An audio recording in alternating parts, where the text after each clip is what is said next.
ने बहुत सराहत से ये कहा कि मुख्तसर वक्त में पढ़ना। जाहिर है आपको मैं पिछला सबक याद नहीं दिलाना चाहता कि आप हर शेर पे सुभान अल्लाह और माशाअल्लाह कहेंगे। आप खुद समझदार हैं माशाअल्लाह, आपको खुद ब खुद कह देना चाहिए। कहिए तो ज़रा सब आदमी सुभान अल्लाह। बिल्कुल इसी जिंदगी से सुनिए।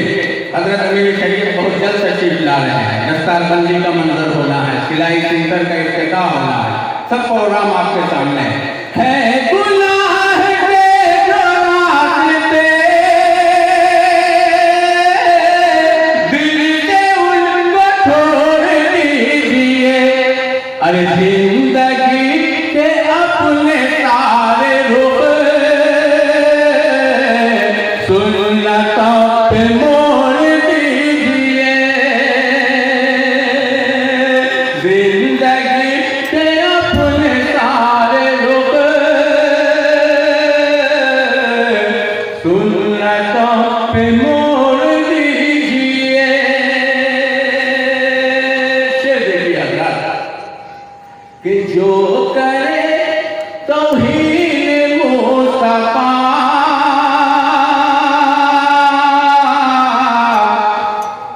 काम उनका कीजिए तमाम।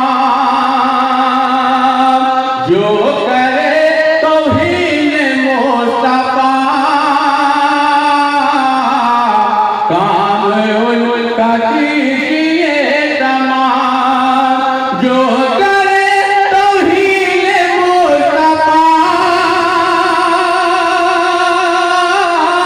काम उनका कीजिए तमाम।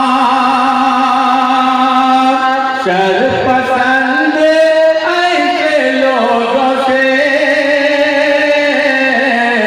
रिश्ता नाता तोड़ दीजिए। शर्पसंद ऐसे लोगों से रिश्ता नाता तोड़ दीजिए। है गुनाह के जो रास्ते आप उनको छोड़ दीजिए। जिंदगी के अपने सारे रुख सुन्नतों पे मोड़